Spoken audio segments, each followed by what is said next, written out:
Hello and welcome back. We are talking about dark matter in particular and what it might actually be made of. So there's basically two options. Let's just get straight to it. One of the options is that these things could be massive compact halo objects. What do I mean by that?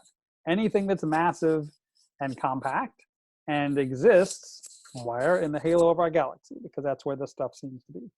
What is an example of a massive compact halo object? Well, dead or failed stars is a pretty good way to say it. White dwarfs. These things are very faint, they're pretty massive, and they're very small. Neutron stars, even more massive, even smaller, even darker in visible wavelengths. Black holes, even more massive, even smaller, even denser, and potentially more massive. So these are possibilities. We call these things massive compact halo objects, and we abbreviate them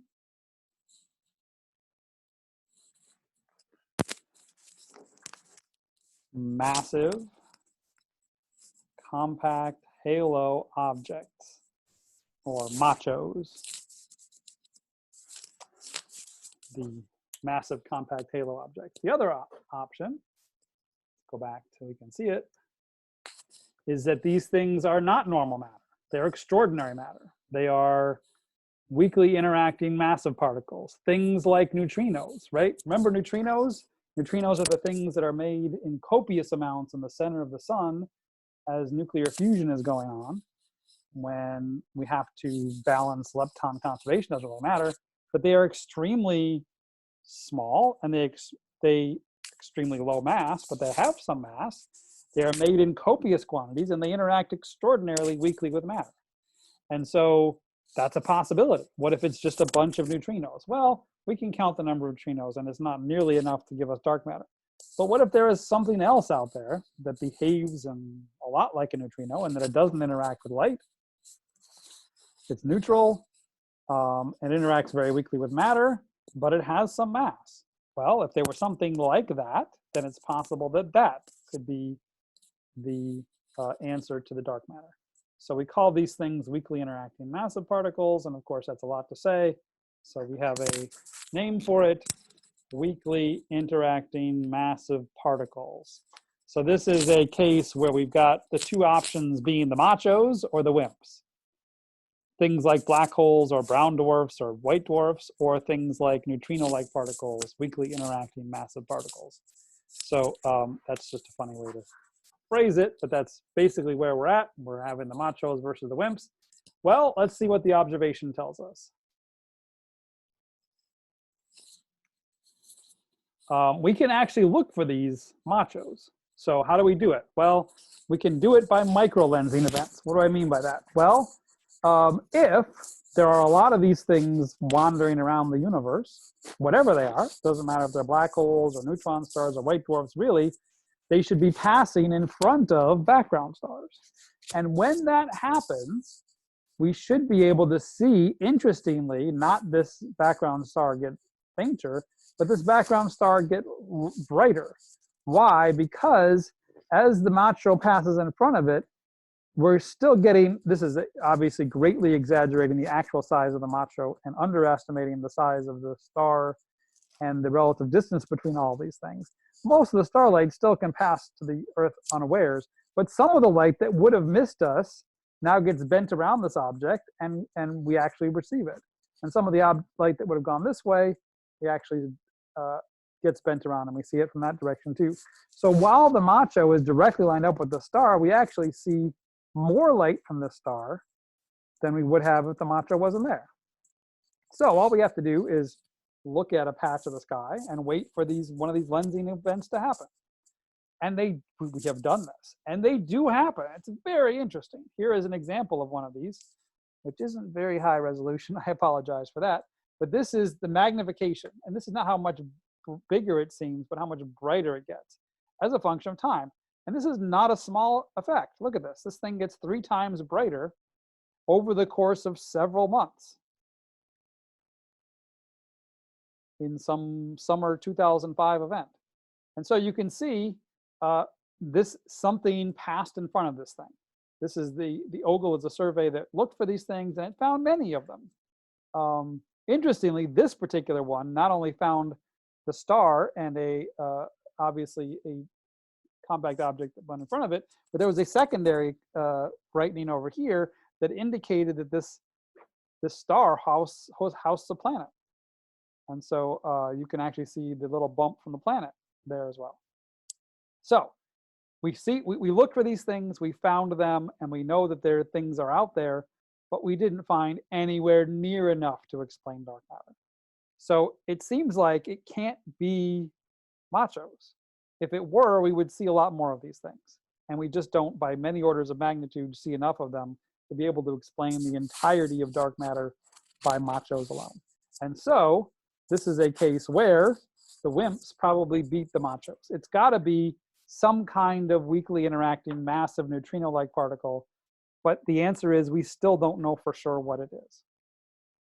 And so that's the unfortunate situation we're in 2020, that we don't know what most of the universe is made of in terms of the matter. Okay, how about the distribution of galaxies in space? Are galaxies evenly populated through the universe? The answer to that is an emphatic no, but the way they are distributed about the universe is an interesting thing. So let's talk about that for just a bit. Here is a diagram of the local universe. And this is a group of galaxies known as the local group.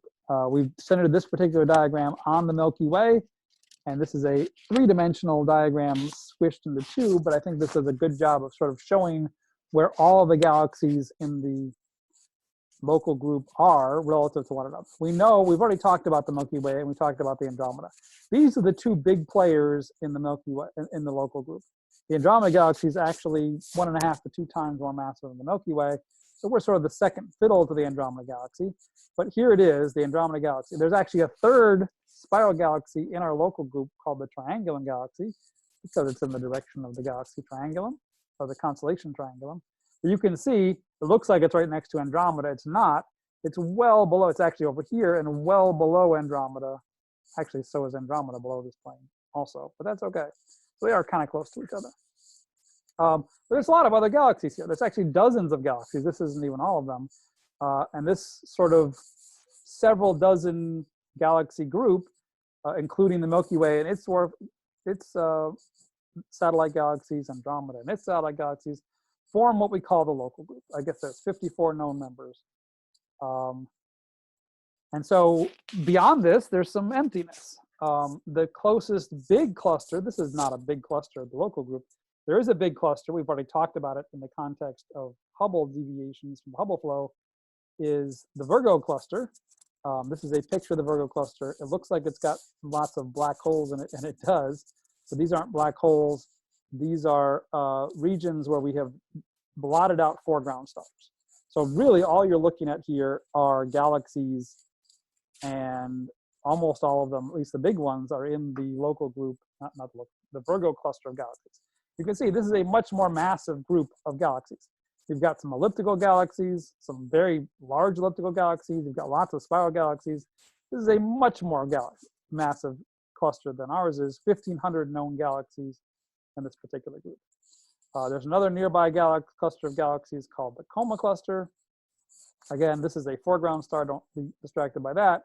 But this is the Coma cluster, these two very large, supermassive elliptical galaxies, and lots of other ellipticals and spirals around them, and thousands of galaxies in this Coma cluster.